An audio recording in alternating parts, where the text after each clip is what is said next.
I grew up in Vietnam, Yep. and I'm ethnic Chinese. I set up my business at the end of 1974, exporting frozen seafood. Early 75, I'm thinking of visiting my partner in Thailand and Hong Kong. So I went to Thailand in March 75. And just 2 weeks away, the fighting became very serious in Vietnam. So I ring home and see whether I should go back or continue my journey. So after discussion, because the war had been going on for years in Vietnam, and just like that, so even I went back, nothing I can do. On the other hand, my parents also say that just in case that wars get worse, so at least you're outside, and when we need help, someone outside can help. So I continued my journey from Thailand and to Hong Kong, and then end up in Taiwan. Unfortunately, on the 30th of April, South Vietnam lost. So I became refugees. And in Taiwan, I cannot contact my family and don't know what happened to them. And a lot of rumor been saying that people doing business have been rung up and sent into prison, all their business confiscated, and etc., etc. But it's very worried to my family, although my own old parent, they retire, so I'm not so much worried, but my father-in-law, he's in the big business, and so I become very worried about them. And then I also have to start looking for work in Taiwan. But in Taiwan, it's similar to Vietnam, it's very difficult. So finally, some friend, because a lot of Vietnamese students in Taiwan, so we did connect up and know each other. And so some of them suggested, Jack, if you want to contact family, probably the best is go to Japan. And from Japan, you can send letters, you can send telegram, probably you can also telephone as well.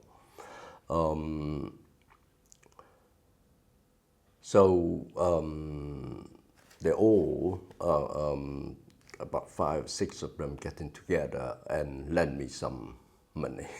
So then I bought a ticket and go to Japan. And they also tell me that in Japan you are very easy to find job as well, and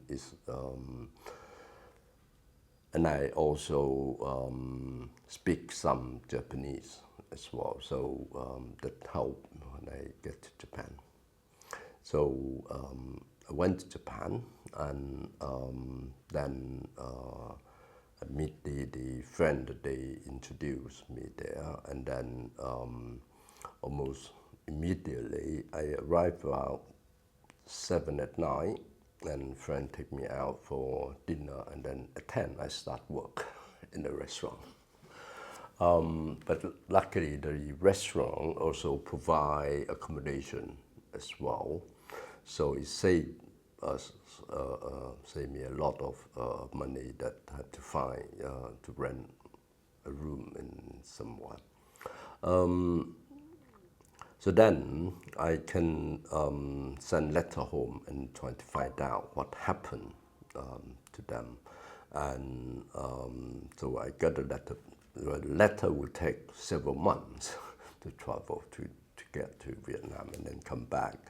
So finally found that yes, we lost all the business, but at least everyone is safe at this time. So I continued to work in Japan for 2 years until Taiwan government announced that anyone from Vietnam can apply for like close relative to join them in Taiwan. So I went back to Taiwan and then start looking for work in Taiwan. Because when in '75 I tried to looking for work, I was speak the language, everything, but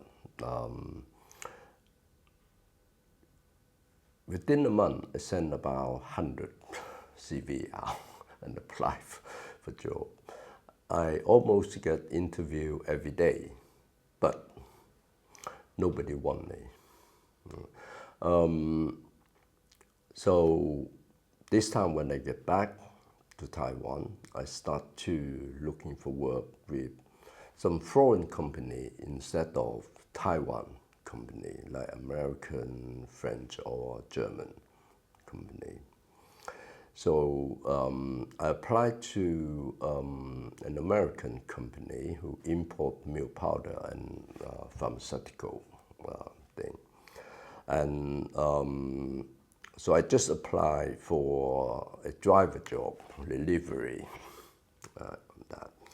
And then when they interviewed me, then they say that that's fine, we accept you, but before we officially accept you, our general manager want to see you. So I come back next day. So the general manager, he's Chinese American. He grew up in America, and so he speak both English, Chinese, Cantonese, everything. And so we talked, and he asked me, you have your own business, you know import and export, why you apply for a driver job? And I told him my experience 2 years ago, that nobody want me, and my eager to get a like secure job so that I can apply for my wife, my parents to join me here. So, and then he say, okay, in that case, I have a vacancy, someone to handle my import and export. So if you have that experience, then if you can do it well, I try you 3 months, then the job is yours. Right? So I say, great, because the import and export procedure in Taiwan is not much different from Vietnam. And so I get the job. And 6 months later, he promotes me to his special assistant. And then he said he can't promote me as manager. The reason is that I don't have any degree on my education background. I say, yes, if you ask my education background, I have nothing, because when I left Vietnam, everything burned. I don't want to keep anything that caused me trouble on that. So he say, it's fine. So, but you are my special assistant, so you still like a manager and handle the import and export department. And so I worked there for 2 years. And in 1978, I heard that a boat rescued a group of Vietnamese in South China Sea, had been docking in Taiwan. But that is just like unofficial. No, government don't want to announce it, and don't want anyone to know about it. But within the Vietnamese community in Taiwan, because we meet each other very often and share information, so there's a group of Vietnamese being picked up and now is docked in Taiwan. But officially, no one want to, no one knows who is on the board and etc. And so everyone tried to find out what happened and all that. And then one day I got a phone call from custom official, and he said he's the custom officer down in Kaohsiung, and called me. I said, yeah. I asked him, did my import or export good have any problem? That's why you ring. He said, no, this is a personal call. He said, I make this call is because your wife asked me to tell you that she's on the ship and her whole family were up there. And then they say, oh God, they are safe and up there. So I asked him, can you help me to see them? He said, no, I'm not in the position to help because the government had barred all this information, and I take the risk to tell you that, but just want to let you know your wife and her family is safe on the boat. So I immediately asked, okay, they said, thank you very much for helping. And then I ring the the higher rank official in Taipei and ask his help. I said, my wife and family were up the boat. You have to help me to see them. And he said, okay, go down there and I will get someone to meet you at the airport and then try to help you. So I meet my wife, my father-in-law, and everybody well. And finally, we knew that the cargo ship is British cargo ship, and eventually they will come to UK for resettle. So that is the story I met, and then my wife came in '78. It's the first big group of Vietnamese boat people arrived in the UK. And then she tried to apply for me to join her here in the UK. But the Home Office, or at that time it's Refugee Council, they say that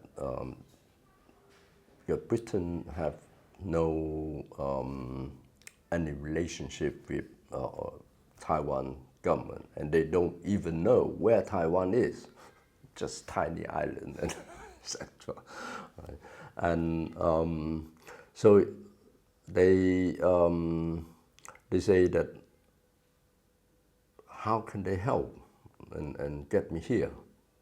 But finally, with my wife insisted they should help to apply to get me here. So finally they approved. It takes 2 years for them to approve, and then while Red Cross be in Hong Kong to contact me in Taiwan and then help me to get a ticket and everything. So I came to join her in 1980. Yeah.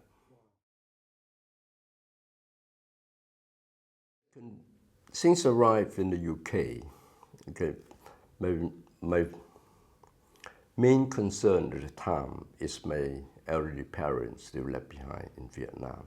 So I tried to get them here to join me. Secondly, looking into the way that how I can get job and then rebuild my life here in the UK. I seek advice from Refugee Council, from everyone know about this. I was told that you want to get your parents to join you here, you first have to get a good income job. Second, you have to own a house so that when they come, they have somewhere to live. For God's sake, I just arrived as refugees. How many years take me to find a job and then to buy a house? So finally, with some friend, we did talk about all this issue, and they said, perhaps, Jack, you can speak good English and good Vietnamese and Chinese. Why not go to work with one of the agencies like Refugee Council or Save the Children Fund, so that hope that they can then help you in that. So I went to Refugee Council and talked to the director, say, I want to apply for a parent, but I can't find a job out there at the moment. And I can speak Vietnamese, Chinese, and some English. So would you give me a job as interpreter? With the condition that you show me or tell me, give me a letter template how to apply for my parent to join me here and where I send the application to. And he said, okay, if you work for me, then I will help you to put the letter together. And you give me all the detail, and then I will help you on that. So after 2 weeks arrived, I work as interpreter in the refugee center. At the same time, that nobody tell us about the education system in this country, the how you can learn a better skill. And at that time, there are a lot of government help in terms of like skill center or college, and you can apply. If people tell me exactly that how the system will work in this country, I probably end up in different career. I can go back to college, get a degree, and then find a job later. At that time, you can get grant to go to university and everything free, and etc. Right? But nobody tells us about story, it. yeah. Right? Let's not get onto that. Right. And then, on the other hand, the three agencies that supporting Vietnamese in resettlement, Refugee Council, Auckland Venture, Save the Children Fund, and Save the Children Fund become Refugee Action later on. And all three agencies work differently to support Vietnamese. They don't have a common approach, policy, and etc. But on the other hand, the government policy is to disperse resettlement of Vietnamese throughout the country. They don't want Vietnamese ghetto in any area. So they put 5, 10 families in each town, city, and etc. That caused a lot of problem because majority of Vietnamese come to the UK who are from North Vietnam and who have no chance to learn foreign language apart from Russia. And not like people in the South, like us, you have chance to learn French, English, whatever language you prefer. to learn. That's the first thing. And it caused a lot of difficulty and misunderstanding between Vietnamese and their neighbor. Although the neighbor is very nice, we didn't face much racism at the time, though some people may not like us to come and resettle here, but at least because of the Vietnam War and etc., we got a lot of support and a lot of sympathy from the British general public in supporting. But because of the language barrier and cultural difference, a lot of misunderstanding happened and causing a lot of problem in those small village and area. So that causing people, and also that not much support for learning English or finding job. But in early 80s, the Britain also suffering the recession, and there were a lot of people unemployed and can't find work. So finally, and it also, the worst thing is that in supermarket during 80, there's no rice or soy sauce in supermarket. You have to come down to Soho or like Birmingham and anywhere where you have Chinatowns, a lot of Chinese grocery shop to get those things. On the other hand, finding job is quite difficult. And most Vietnamese family are very concerned that if they can't find work, how can they bring up their family and children here in the UK? On the other hand, without speaking English and don't understand, how can they survive here?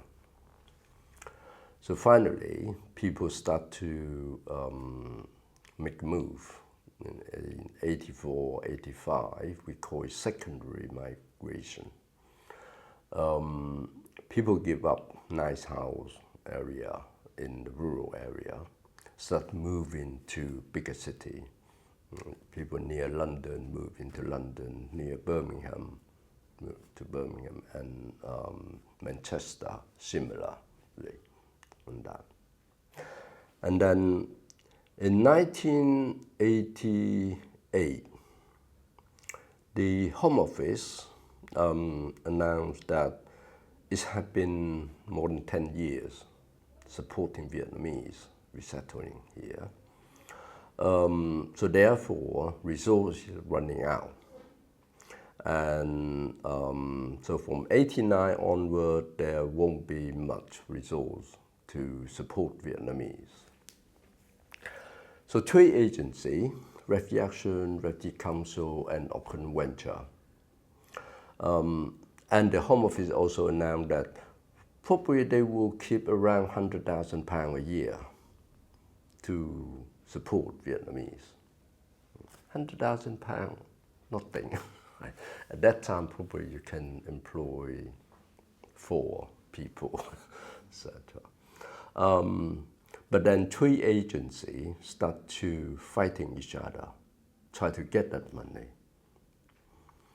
And I feel very sorry that, first of all, the charity, they supposed to get together and support each other doing better job and fighting the government instead of fighting each other.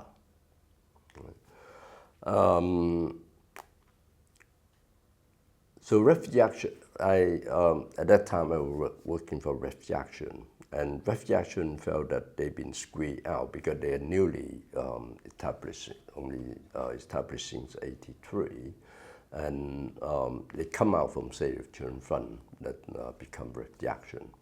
And, and the director and the board at the time felt that because they're only helping Vietnamese, and they thought that it is better to have a Vietnamese director to run the organization in order to improve the service for Vietnamese instead of someone British or non-Vietnamese running it. So I was persuaded to apply for the job. And I think it will be a very challenging job because not much resource, and also applying funding from charity trust is not that easy at the time.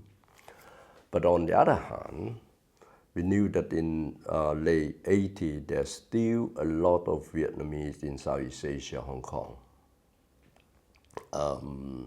In Hong Kong, there are about nearly 200,000 people left at the time. And Southeast Thailand, Indonesia, Malaysia, etc. Still a lot of people waiting for screening and then etc. So I agreed to take up the director job and then sit down and negotiate between the three agencies. And I told them that Home Office say only £100,000. Why are we fighting each other here? Even we win, 100,000 shared by three, £30,000 each. What can you do with that? So I negotiated with the director of Refugee Council at the time and said, Refugee Council should focus on all refugee issues, and Vietnamese is the end now. So if you supporting me to run Refugee Action, and I will fight for the resource to come to Vietnamese, because that's Vietnamese resource. It's not for agency on that. If you agree, you're supporting me, and then I can try to negotiate with the Home Office on that. And finally, he's supporting me, and then Auckland Venture didn't agree.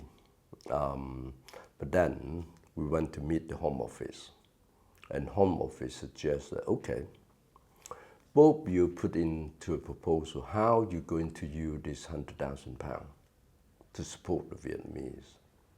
We would then look at your proposal and then decide who to support. Right?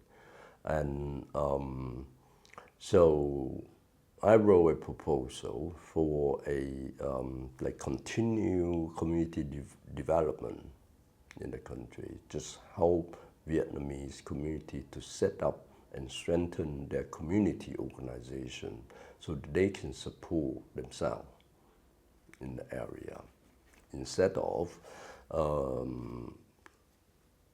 and we just providing technical support and help them on that. And to work in the whole country, apart from North Island, that we have a number of family there, but we don't have much worker there.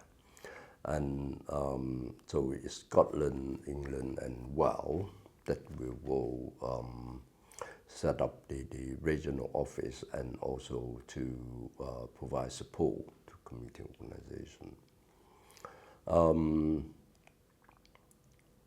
So when we submit the proposal, and then the Home Office Quynh was in for the meeting, and then decided, say, okay, Jack, I will support you to run the National Community Development Program. So there's a resource will go to you instead of I couldn't venture. So that's why I became the director and then start to run the community development program throughout the country. And then, because there's still a lot of Vietnamese who have been,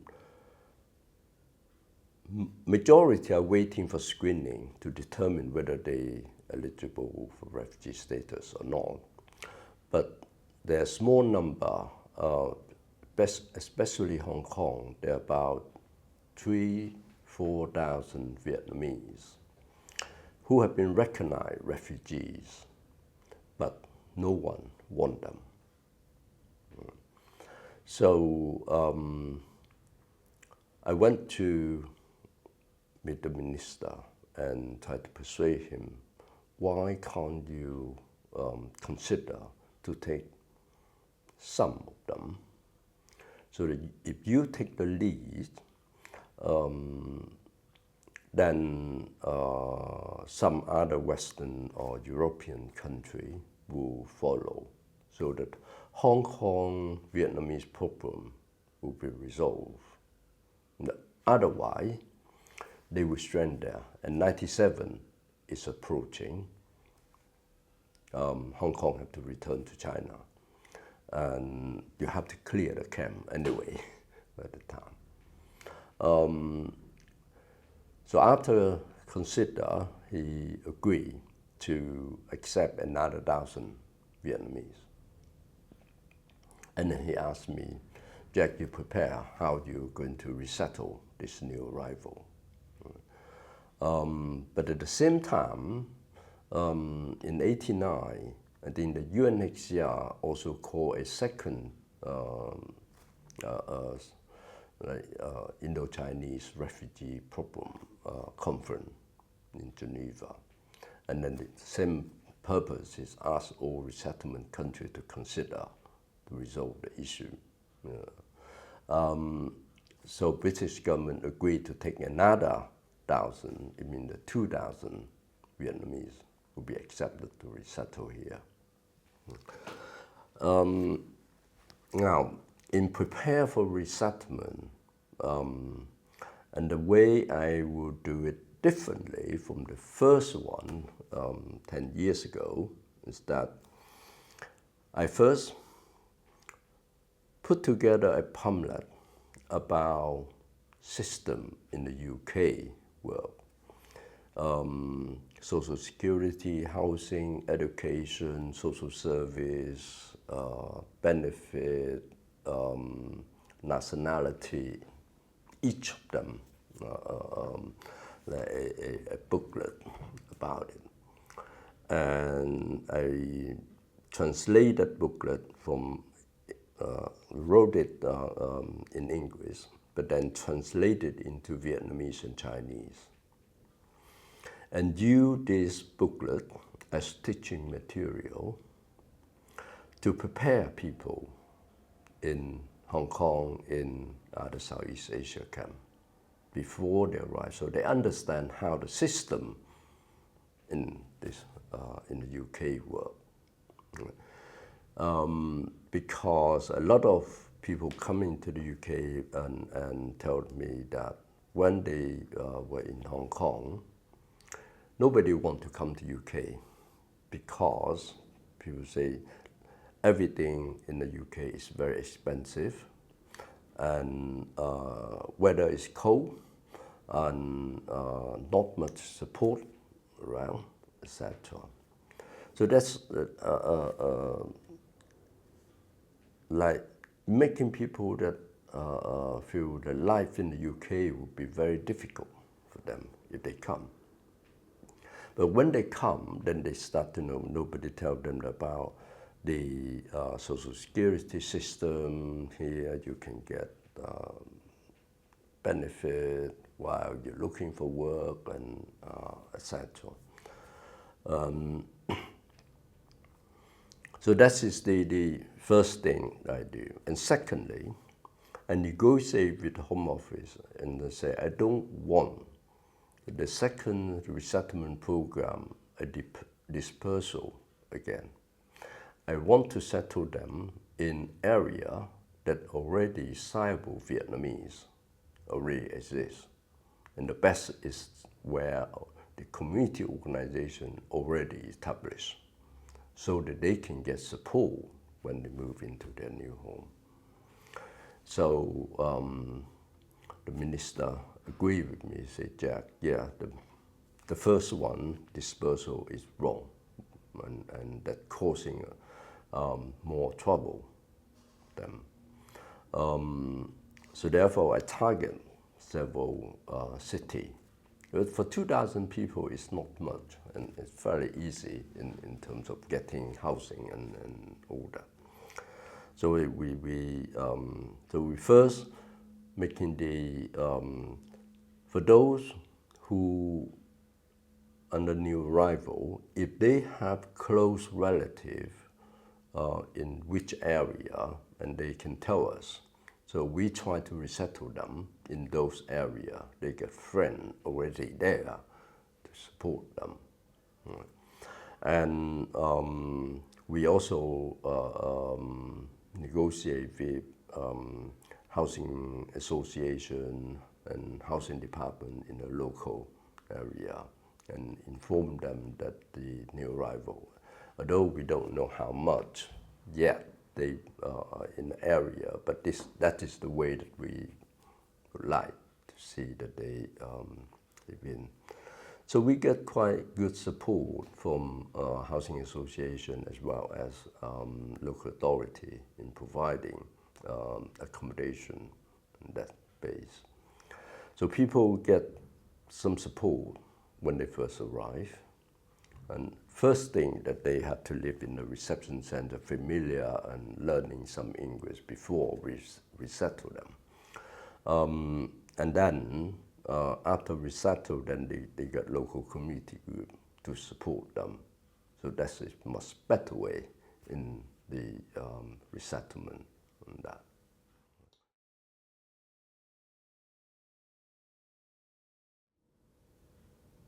When I do the second resettlement program, and during even the early day when I came, and a lot of experts in refugee field, they talk about refugee suffer more mental health problem, etc.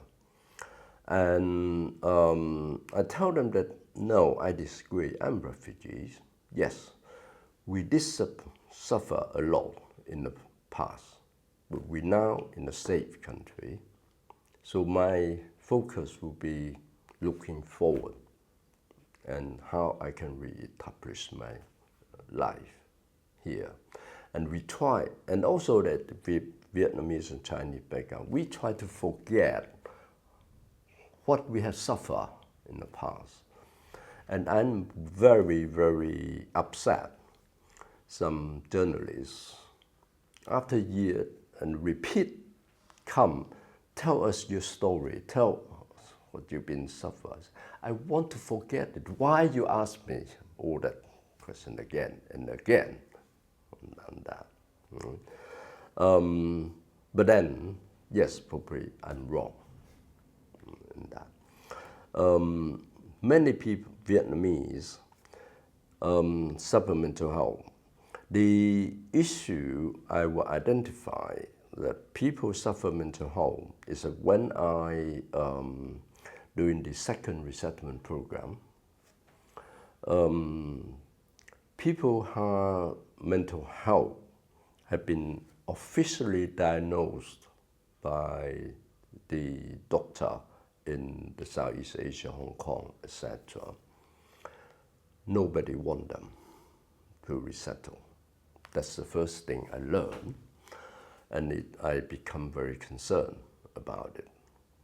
And together with UNHCR, they come to Jack, you now do the second resettlement program. Can we go to the Home Office and try to persuade them to take some family who have mental health problem, resettle here in the UK? And I asked them, how many cases that you have in Hong Kong, despite Thailand, Malaysia, because government here, all their concern is Hong Kong because they're colony, etc. And they say, oh, there's a lot of them have been recognized refugee, but no one want them. Okay, so if you can give me a bit more background, what sort of mental health they suffer and etc. And then I can see that if I go to the Home Office and ask for the Home Office support to accept them, then how can I support them when they arrive? Well, and at that time, this project, the Vietnamese Mental Health project at that time, were already established. And because part of our community development role is to support any organization that's set up. Although I didn't directly involve in set up the Vietnamese Mental Health project, but I did give them a lot of support, things like meeting play and what they want to do, and also help them to find some charity who are willing to fund them. So, so I start to recognize this, and then during the second resettlement program, I thought that British government and Hong Kong government, they could easily communicate with each other, right? Because Hong Kong is colony of British. If British government give an order, they should do it anyway.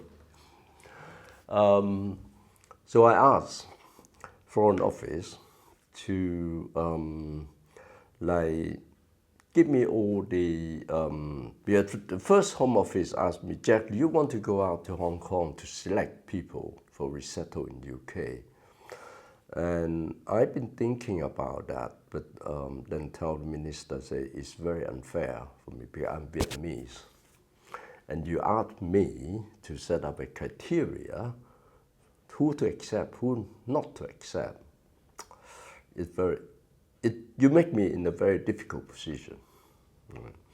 I would rather you tell me what you want, but if anything I can do in order to help those who are most in need, then we can work together on that.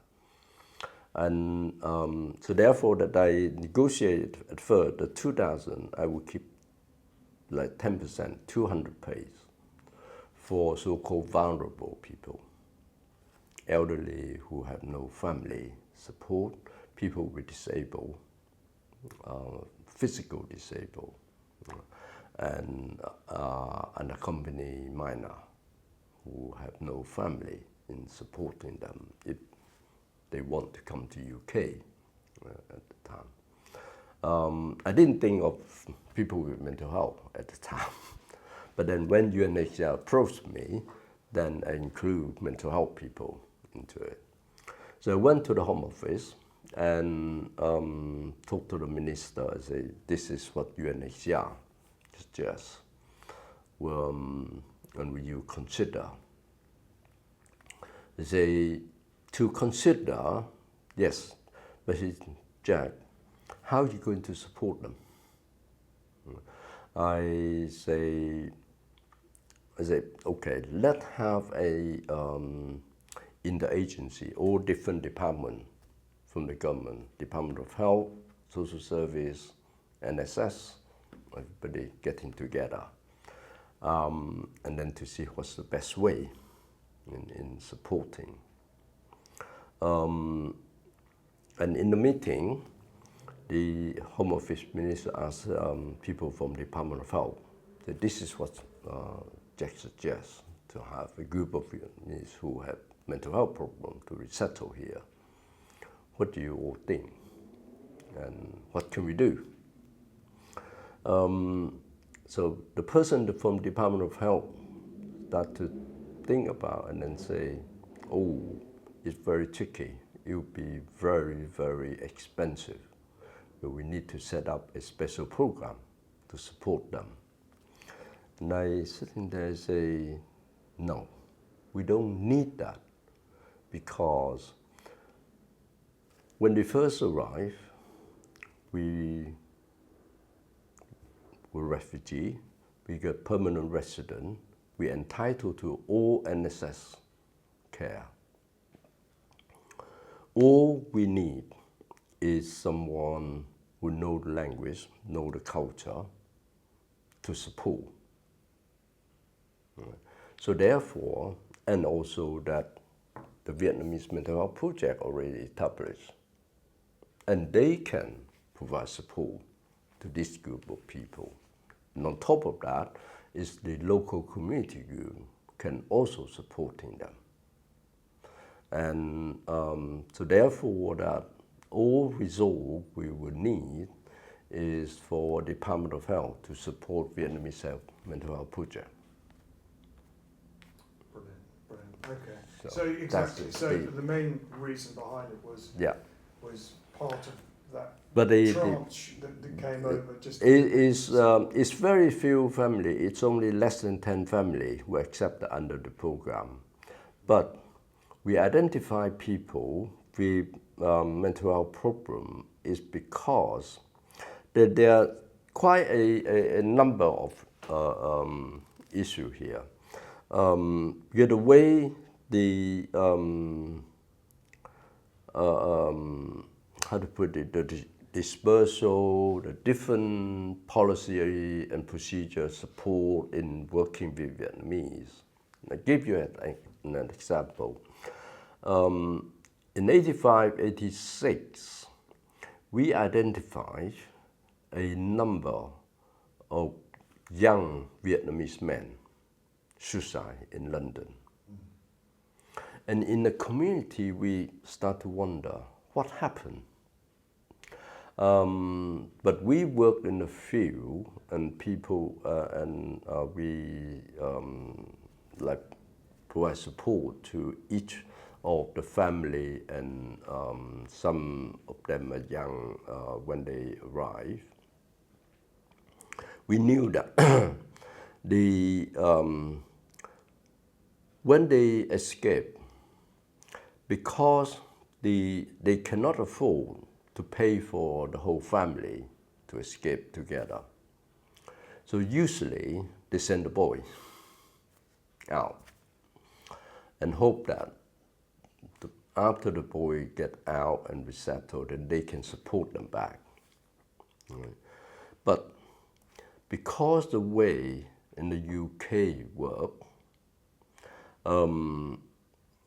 with young Vietnamese, they cannot speak English, have no chance to go to school or learn, start again.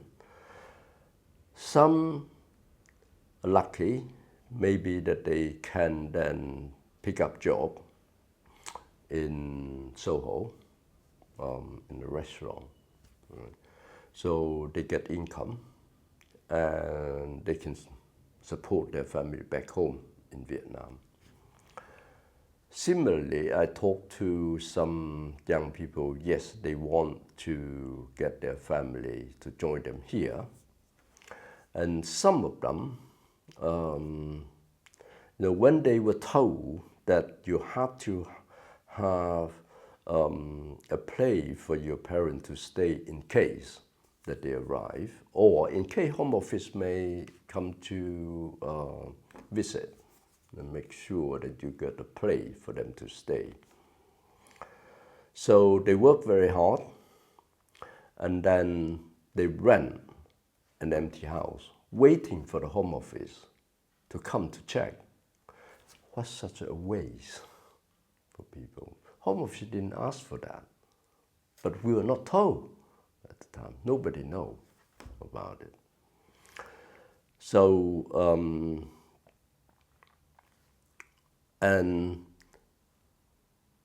some family start to blame their son here. Okay, if the son get job, then they get send money home to support. But if son don't,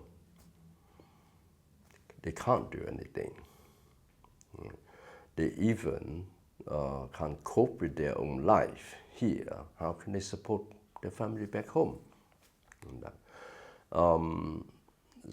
And the family start to write and roll and blame them. Say, such and such neighbor go together with you, say, arrive in the UK at the same time. They can now send money back home. They can apply for the visa for them to join them. Why can't you do that for us? So a lot of pressure on that.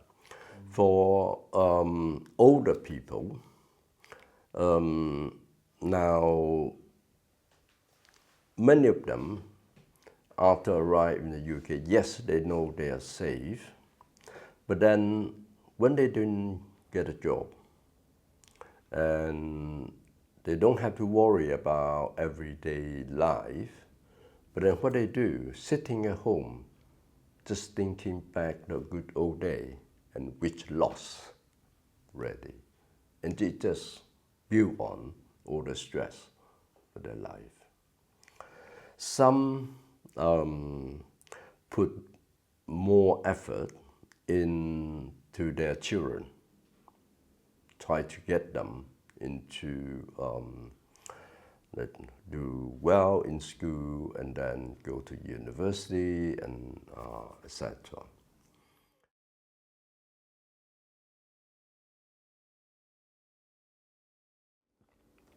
When Quynh told me that she wanted to do something because the mayor of London gives some small grant for people to make some study about how to preserve the culture and to establish something for each of the community.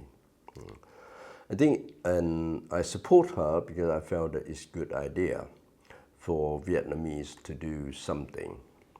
We've been here 45 years, and with our culture and our tradition, Vietnamese are very polite and always very quiet. We never asking for certain thing allowed. Even when I work in the resettlement program and I go to beg local authority to provide English class for us to learn English class, they never make any big noise or anything, just go to bag and etc. So I think that is the disadvantage of Vietnamese, and Vietnamese been always seen as invisible in the UK. So to have something to represent Vietnamese and for a space that Vietnamese can gather together, that sounds a good idea for that. That's why I'm supporting her in doing that.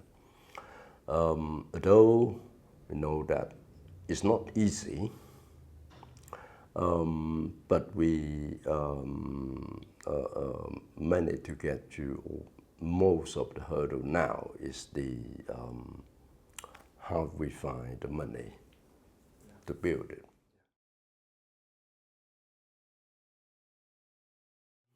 Talking about two culture, I mean, lucky thing is that I learned English in Vietnam.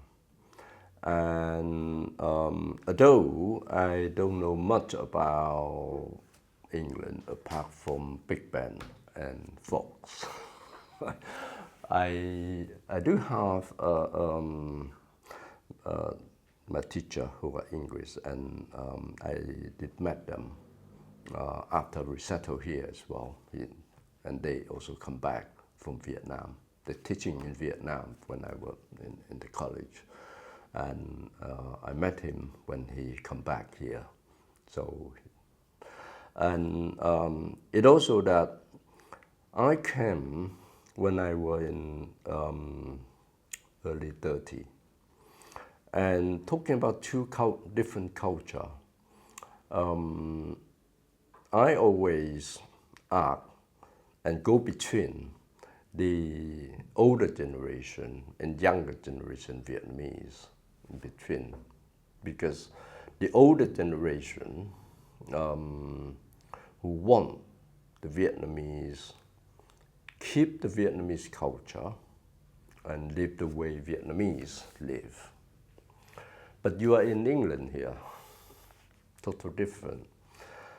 Children grow up, they have their own way of thinking, their own way.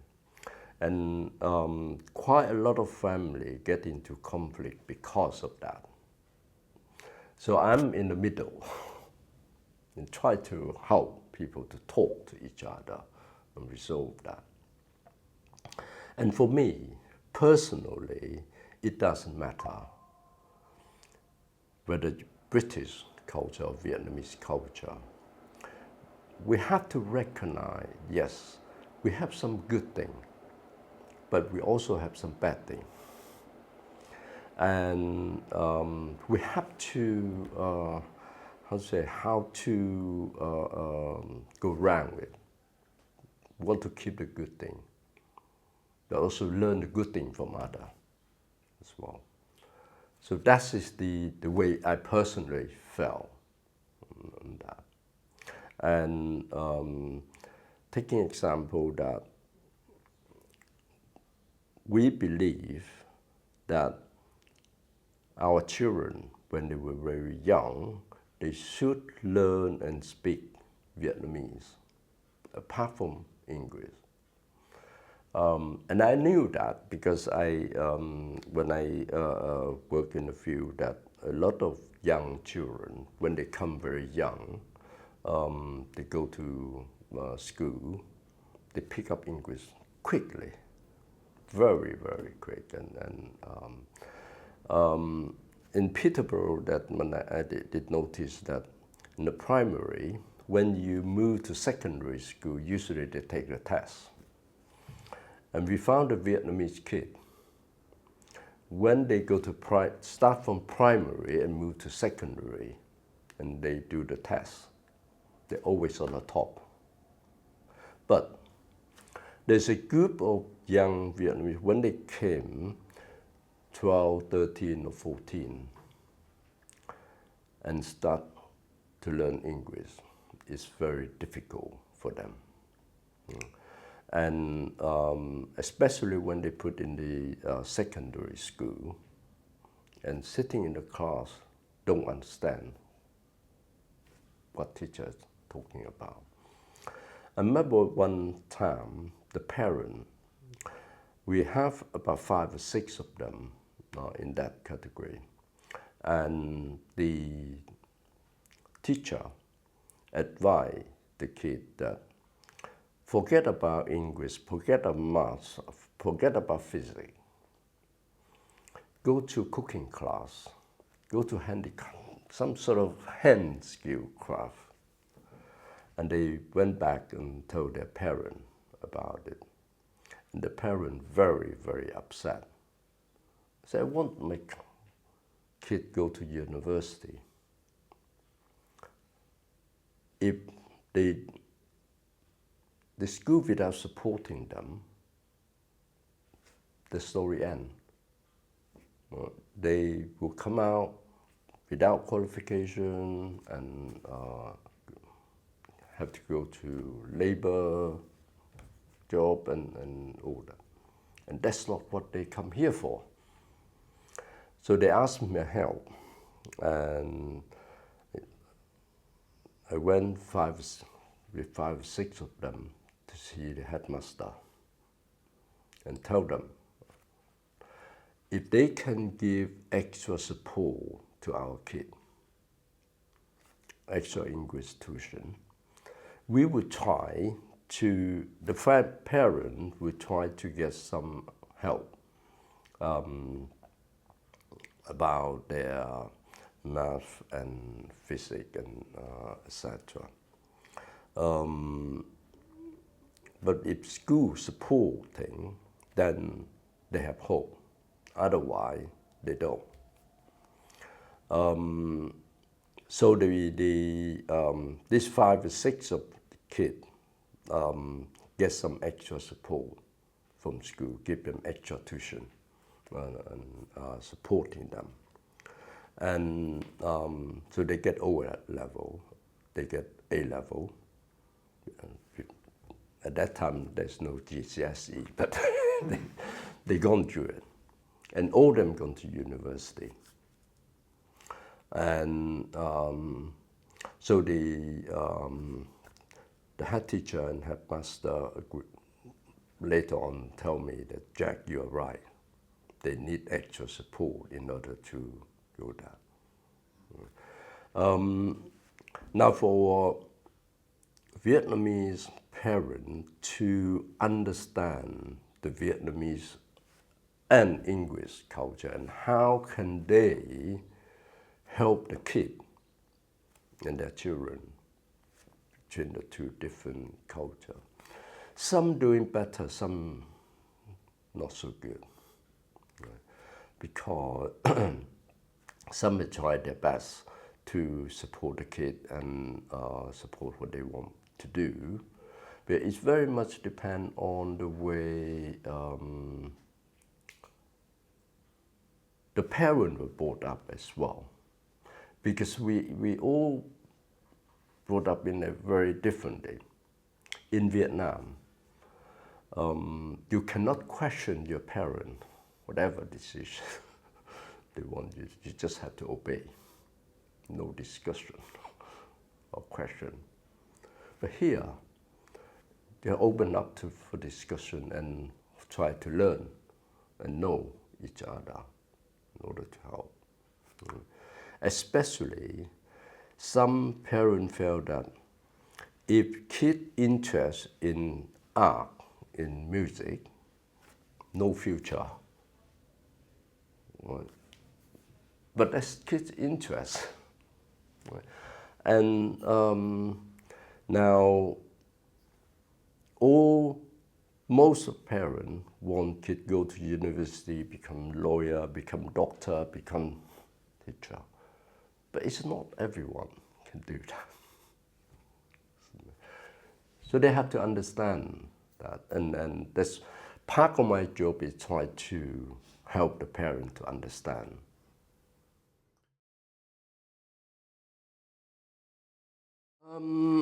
That's a question that sometimes we ask ourselves.